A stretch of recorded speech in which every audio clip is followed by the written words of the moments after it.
Oh, good morning mga kahuds. Welcome back to my channel.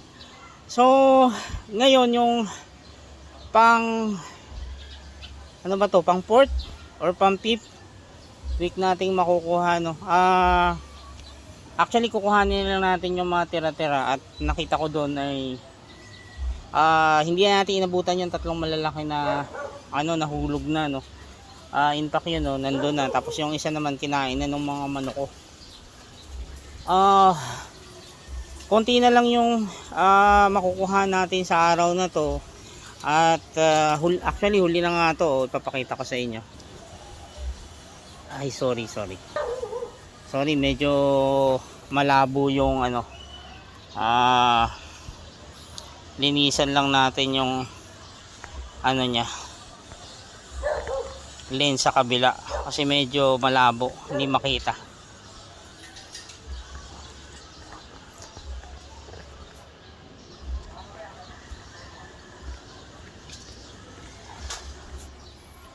So bali bumili kasi tayo ng nagpa-deliver tayo ng fruit picker na bago at para hindi na tayo makyat dun sa dulo. Actually mahaba tong nabili ko no, it's 10 meters. So hindi ko na kailangan umakyat ng dulong-dulo para abutin. Kaya lang ay doon lang ko meron pang natira dun sa dulo because andito na nga sa baba yung 3 piraso nahulog na. Yung isa hindi na pwedeng pakinabangan kasi almost half na yung kinakain ng manok. Yung isa naman buto na lang. Tapos yung isa probably pwede pa yon. Andun sa baba. Titingnan na lang natin. So anyway, konting-konti na rin lang naman talaga natira dito no. At saka yung dito sa baba medyo maliit na lang. Ito pala yung sobrang labo, bakit kaya? Wait lang. Ang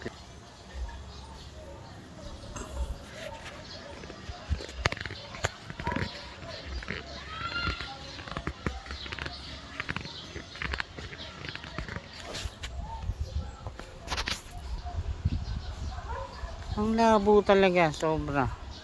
But anyway, ipapakita ko lang, ito yung binili kong bagong fruit picker. So, hindi ko alam kung anong nangyari, bakit sobrang labo nung video sa ayan ang labo, super.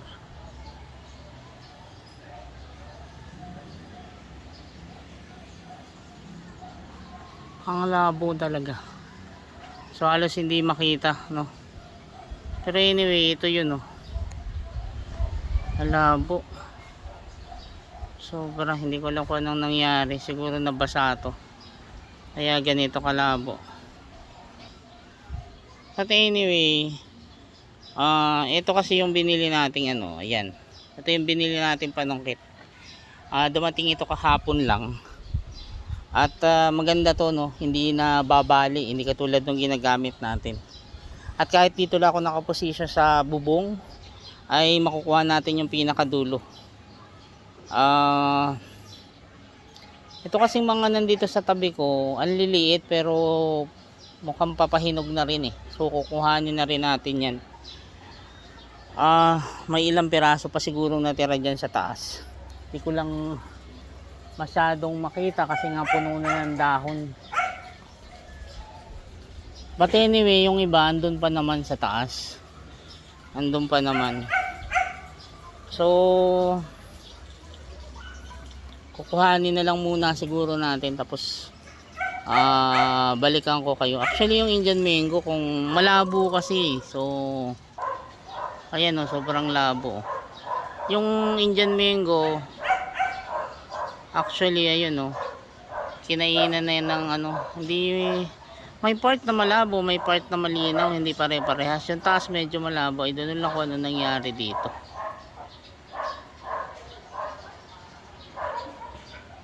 But anyway, ayan yung may mga Indian mango dyan na medyo possible na pwede nang kuhanin. So yun na lang muna siguro, tapos kukuhanin muna natin yung mga natira dito, tapos balikan ko na lang kayo.